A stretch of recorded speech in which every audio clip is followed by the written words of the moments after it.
కుమారి aunty social మీడియాలో ఇప్పుడు బాగా వినిపిస్తున్న పేరు. హైదరాబాద్ లో స్ట్రీట్ ఫుడ్ సెంటర్ నిర్వహించుకునే సాధారణ మహిళే ఈ కుమారి. ఆమెను సోషల్ మీడియా తెగ ఫేమస్ చేసింది. ఎంతలా అంటే సినిమా ప్రమోషన్స్ కోసం సినీ తారలు సైతం ఆమె వద్దకు వచ్చేలా. ఇలా కాలం కలిసొచ్చి తక్కువ కాలంలోనే చాలా ఫేమ్ అవ్వడంతో కుమారి ఫుడ్ బిజినెస్ మరింత ఊపందుకుంది. ఎంతలా అంటే 3 పువ్వులు 6 కాయలు అనే విధంగా కుమారి ఆంటీ ఫుడ్ బిజినెస్ సాగింది. ఒక్కసారైనా అక్కడ తినాలని ఎక్కడెక్కడి నుంచో కుమారి ఆంటీ ఫుడ్ సెంటర్ కు ప్రజలు రావడం మొదలుపెట్టారు. గజం కేవలం 15,500 రూపాయలతో 150 గజాల భూమి కేవలం 23 లక్షలు మాత్రమే. దీంతో ఆ ప్రాంతం అంతా జనాలతో కిక్కిరిసిపోతోంది. అయితే రోడ్డు పక్కనే ఈ ఫుడ్ సెంటర్ నిర్వహిస్తూ ఉండడంతో వచ్చిన వాళ్లంతా తమ వాహనాల్ని రోడ్డుపైన నిలుపుతున్నారు. దీంతో ఇతర వాహనాల రాకపోకలకు అంతరాయం కలిగేంత విధంగా సాగిందంటే ఎంతలా బిజినెస్ సాగిందో అర్థం చేసుకోవచ్చు. అయితే తాజాగా ఈ కుమారి ఆంటీ 2 తెలుగు రాష్ట్రాల ప్రజల్ని షేక్ చేసింది. అసలు కుమారి ఆంటీ కదేంటి, ఎక్కడి నుంచి వచ్చింది ఈమె, అసలు ఏం జరిగింది ఇప్పుడు తెలుసుకుందాం. ఆంధ్రప్రదేశ్లోని గుడివాడ ప్రాంతానికి చెందిన దాసరి సాయి కుమారి ఉపాధి కోసం హైదరాబాద్కు వచ్చారు. మొదట్లో ఆమె భర్త ఆటో నడిపి కుటుంబ పోషణ చేస్తూ ఉండేవాడు.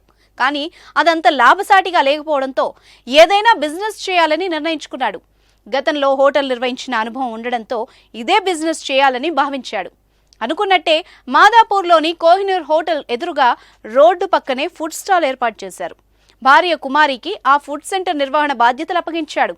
తమ ఫుడ్ సెంటర్కు వచ్చే వాళ్లతో కుమారి ఎంతో ఆప్యాయంగా పలకరించడం, ఎంతో ప్రేమతో ఆహార పదార్థాలు వడ్డించడం చేసేది. చిన్న నాన్న అంటూ ఆప్యాయంగా పలకరించడం, ఏ ఆహార పదార్థాలున్నాయి, వాటి ధరెంతో చెప్పే విధానం జనాలకు బాగా నచ్చింది. ఇది గమనించిన మీమర్స్ కుమారిపై మీమ్స్ చేయడం ప్రారంభించారు.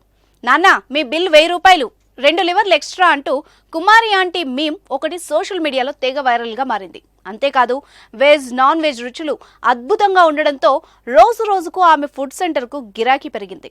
చుట్టుపక్కల ప్రాంతాల ఉద్యోగులు, చిరు వ్యాపారులు చేసుకునే వాళ్ళు కుమారి వద్దే భోజనం చేసేవారు. అక్కడికి రెగ్యులర్గా వచ్చే యువత ఆంటీ ఆంటీ అంటూ అడిగి మరీ రుచికరమైన భోజనాన్ని తీసుకుంటారు. దీంతో కుమారి కాస్త కుమారి ఆంటీగా మారిపోయారు. హాయిగా సాగుతున్న కుమారి జీవితంలోకి సోషల్ మీడియా ఎంటర్ అయి రచ్చరచ్చ చేసింది. ఫుడ్ బ్లాగ్స్ చేసే వాళ్ళకి కుమారి ఆంటీ ఫుడ్ సెంటర్లో రుచికరమైన భోజనం లభిస్తుందని తెలిసింది. దీంతో వీడియోలు తీసుకుని యూట్యూబ్తో పాటు మిగతా సోషల్ మీడియా మాధ్యమాల్లో పెట్టేశారు. అక్కడి నుంచి కుమారి ఆంటీ జీవితం మరో టర్న్ తీసుకుంది. ఇలా తన ఫుడ్ సెంటర్ వీడియోలు, మీమ్స్ వైరల్ కావడంతో కుమారి ఆంటీ తెగ ఫేమస్ అయ్యారు. ఆమె ఫుడ్ సెంటర్కు గిరాకీ కూడా బాగా పెరిగింది. ఇలా కొద్ది రోజులుగా కుమారి ఫుడ్ బిజినెస్ పూర్తిగా మారిపోయింది. ఇలా తెచ్చిన ఆహార పదార్థాలు అలా అయిపోతున్నాయి. దీంతో సోషల్ మీడియా పుణ్యమా అని తాను ఫేమస్ కావడమే బిజినెస్ కూడా బాగా సాగుతోంది అనుకుంటున్న సమయంలోనే కుమారి ఆంటీకి పోలీసులు షాక్ ఇచ్చారు. కుమారి నిర్వహించే ఫుడ్ సెంటర్లో భోజనం చేయడానికి భారీగా జనాలు వస్తున్నారని, వాళ్లంతా తమ వాహనాల్ని రోడ్లపైనే నిలుపుతున్నారని పోలీసులు గుర్తించారు. దీంతో ఆ ప్రాంతంలో ట్రాఫిక్ సమస్యలు తలెత్తుతున్నాయని నిర్ధారించుకున్న పోలీసులు కుమారి ఆంటీ ఫుడ్ సెంటర్ను క్లోజ్ చేశారు. అంతేకాదు ఆమెపై పోలీస్ కేసు కూడా నమోదైనట్టు తెలుస్తోంది. దీంతో కుమారి ఆంటీ దంపతులు తీవ్ర ఆందోళన వ్యక్తం చేశారు. తమకు జీవనాధారమైన ఫుడ్ సెంటర్ను మూసివేయడం తగదని, పొట్ట కొట్టవద్దని పోలీసులను కూడా కోరారు. తాజా పరిణామాలతో కుమారి ఆంటీ ఇక తనను ఫేమస్ చేయవద్దని, ఫుడ్ సెంటర్లో వీడియోలు తీయవద్దని ఫుడ్ వ్లాగర్స్, మీడియా వాళ్లను కోరుతున్నారు. ప్రశాంతంగా తన బిజినెస్ ఏదో తను చేసుకొనివ్వాలని కోరుతున్నారు.